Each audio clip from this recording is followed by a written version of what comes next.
The Ten Commandments. A gentle narrative. Long ago, in the vast expanse of the wilderness, a people who had known only slavery found themselves walking toward freedom. They had escaped the land of Egypt, crossing through waters that parted before them, and now they stood at the foot of a mountain that would change everything. This mountain was called Sinai, and it rose majestically from the desert floor, its peak often shrouded in clouds and mystery. The people had been wandering, learning what it meant to be free, learning what it meant to depend on something greater than themselves. Each morning, bread appeared like dew upon the ground. Manna, they called it, a daily reminder that they were being cared for, guided, sustained. But freedom without direction can become chaos, and a people without shared values can lose their way. Their leader, Moses, was a man who had been found in a river as a baby, raised in a palace, and called from a burning bush that spoke with the voice of the divine. Now he climbed the mountain alone, ascending into the clouds while the people waited below, watching, wondering what would come next. On the mountain, something extraordinary happened. In the silence of that high place, Moses received not just words, but a covenant, a sacred agreement between the divine and humanity. These weren't merely rules imposed from above, but a gift of wisdom, a framework for living in harmony with the sacred and with one another. The first words spoke of identity and loyalty. I am the Lord your God, who brought you out of the land of Egypt, out of the house of slavery. You shall have no other gods before me. This was a reminder of relationship, of who had led them to freedom, and an invitation to place that relationship at the center of everything.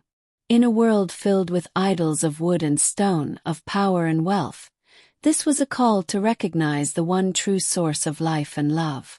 The second teaching flowed naturally from the first. You shall not make for yourself a carved image, or any likeness of anything that is in heaven above, or that is in the earth beneath. The divine could not be contained in human craftsmanship, could not be reduced to something we could control or manipulate. This was about keeping the sacred truly sacred, mysterious, beyond our ability to domesticate or diminish. Then came a word about words themselves. You shall not take the name of the Lord your God in vain. Names matter, they carry power and meaning. To use the divine name carelessly, to invoke it for selfish purposes or empty promises, was to show disrespect for the very source of all being. Words have weight, and sacred words most of all. The fourth commandment brought rhythm to human life. Remember the Sabbath day, to keep it holy. 1 day in 7 was to be set apart, a day of rest, of ceasing from labor, of remembering that we are more than what we produce. Even the divine rested on the 7th day of creation, the story said, and in that rest proclaimed that being is as important as doing.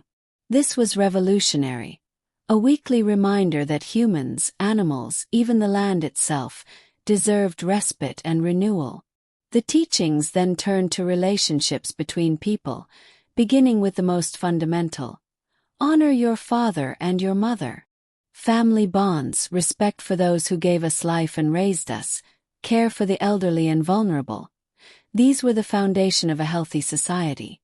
This wasn't blind obedience, but a recognition of the debt of love and care we owed to those who came before us. You shall not murder, came the 6th word, stark and clear. Human life is sacred, created in the divine image, and to take it unlawfully is to destroy something irreplaceable. This was a boundary line drawn around the most fundamental right, the right to exist, to breathe, to be. The 7th commandment addressed the sanctity of committed relationships. You shall not commit adultery. Marriage and partnership were covenants of trust, and to violate that trust was to tear at the fabric of family and community. Faithfulness in our closest relationships reflects faithfulness to the divine. You shall not steal established the 8th principle, respect for what belongs to others. Whether property, labor, dignity, or opportunity, taking what isn't ours damages both the victim and ourselves. A just society requires that we honor boundaries and respect ownership. The ninth teaching protected something equally valuable. You shall not bear false witness against your neighbor. Truth-telling is the foundation of justice and community. When we lie about others, especially in legal settings, we can destroy reputations, relationships, and lives. Our words must be trustworthy. Finally, the 10th commandment looked inward to the heart itself. You shall not covet. This wasn't just about actions, but about desires, the longing for what belongs to another, whether their spouse, their possessions, or their success. Contentment and gratitude were to replace envy and greed. This final word recognized that all actions begin in the heart, and a transformed heart leads to transformed behavior. Moses descended the mountain carrying these words, inscribed on tablets of stone, not by human hand, but by the divine itself. The people received them, though their journey of learning to live by them would be long and difficult, filled with failures and renewals, with forgetfulness and remembering. These 10 commandments became the foundation of a way of life, a path toward wholeness. They were about relationship in every direction, upward toward the divine, inward toward our own character, and outward toward our neighbors. They taught that true freedom isn't the absence of boundaries, but the presence of wisdom about how to live well. Through centuries and across continents, these ancient words have echoed. They've been written in books and carved in stone, debated by scholars and whispered by parents to children.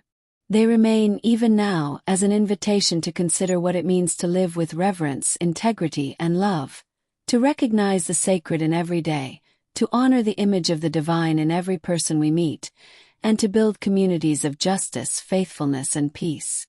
As you rest now, consider these timeless principles, not as burdens but as gifts, as a map for the journey toward becoming more fully human, more fully alive, more fully connected to the source of all life and to one another. Let them settle gently into your awareness, like snow falling softly on a quiet night, each one a blessing, each one a light for the path ahead.